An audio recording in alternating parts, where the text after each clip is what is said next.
Welcome to this tutorial on how to combine videos using Screencast-O-Matic. To combine two or more videos, open the first video that you'd like to use. If it was created in Screencast-O-Matic, you can simply double-click it. If it was created in another program such as Zoom, you can use the import feature to import the video. I'll click this video, which is my first.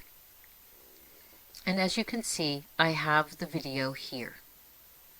Now I want to add another video at the end of this video that's already exists. Video 1.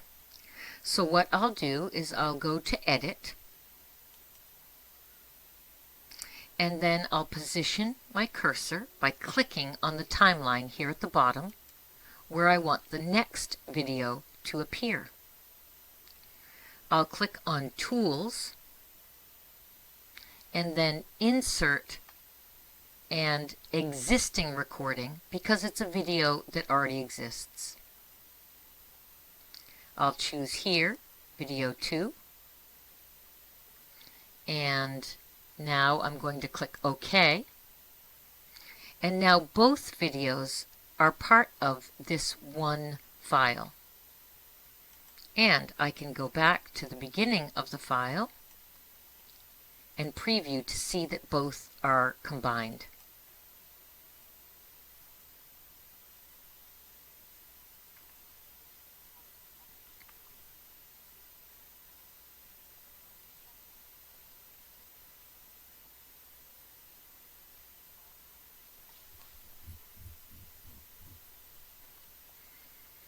So when I've completed the combination, I'll click Done, and then I can choose to save the video as I normally would.